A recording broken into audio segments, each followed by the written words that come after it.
Dan itulah indahnya Islam. Allah sudah nyatakan di dalam Al-Quran, walau sya'a rabbuka laja'alan nasa ummatan wahidah. Kalau Tuhanmu mau, wahai Muhammad, sungguh dia akan ciptakan manusia itu satu golongan saja. Dan itu sudah ada contoh.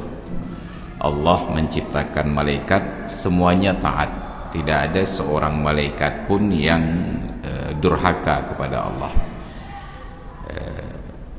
Kalau itu sudah ada contoh, lalu apa susahnya bagi Allah menciptakan manusia dengan bentuk yang sama seperti malaikat, semuanya taat. Wala yazaluna mukhtalifin. Ternyata manusia ini senantiasa berbeda-beda. Illa man rahima rabbuk, kecuali manusia tertentu yang disayangi oleh Tuhanmu. Walidzalika khalaqahum, dan untuk berbeda itulah Allah ciptakan manusia. Jadi kita tidak diciptakan oleh Allah untuk keseragaman.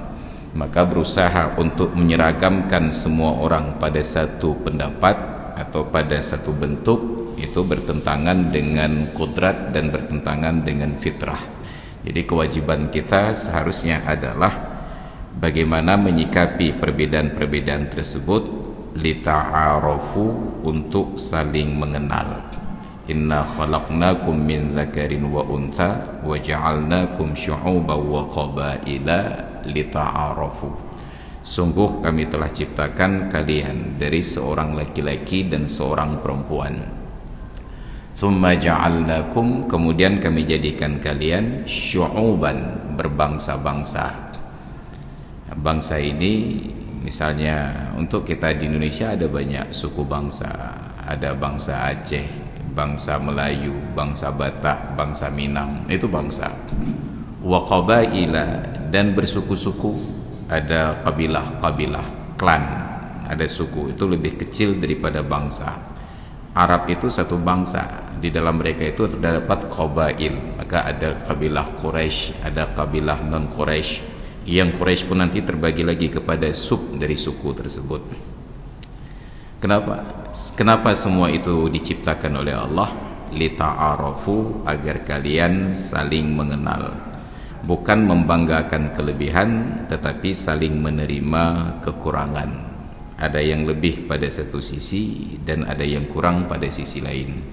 Jadi kita bangsa Aceh paling suka untuk melebih-lebihkan diri. Bangsa terlebih ada Rung Bumo, Nanggro Bumo Aulia. Makanya kena penget lebih. Dan yang paling penting, sahabat Perkusi Aceh, 10% dari hasil penjualan kaos dakwah ini akan kita bagikan kepada sahabat-sahabat kita yang kurang mampu di luar sana. Ilmu tanyo benar, amai tanyo benar, kure tanyo benar, ngak selamat dunia akhirat.